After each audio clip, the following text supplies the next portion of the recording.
Nice bit of weather. I recommend. I've got a new beach game. We've got a great beach here, so here's a beach game to play. All you've got to do before you go to the beach is rent yourself a full suit of medieval armour that works: chest plate, chainmail, pointy boots, visor, big metal gauntlets. Put the armour on, lie on the beach, and cover yourself over with the pebbles, legs, chest, head, wriggle the arms. They'll go under as well. Your ankles will be invisible in your armour under the beach, and then you just wait. And sure enough, within about half an hour, along comes some arse with a metal detector.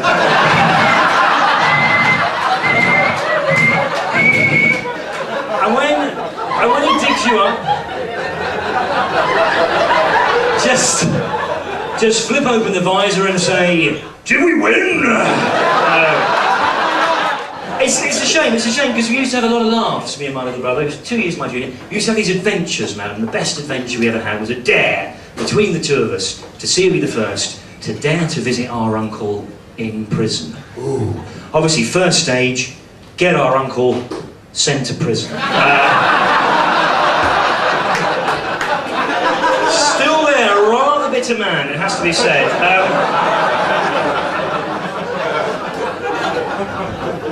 I don't have children myself. I do take a friend's kid out from time to time. It's a lot of fun. He's only 5 years old. He's called Ian, and I took him to the fair recently. I went round to pick him up. He's 5 years old. He's sitting there doing one of those cat's cradles. I thought, 5 years old, cat's cradle, that isn't bad.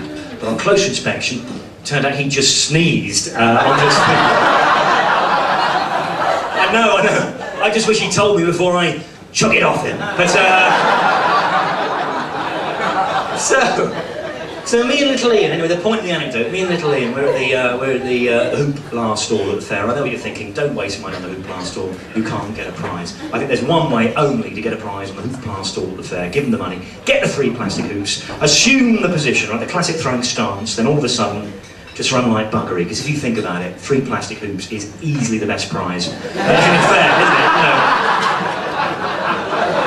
I mean, obviously the stallholder's cross, he's over the counter running after me. I'm quite fit, managed to shake him off. Unfortunately, little Ian took a bit of a kicking, but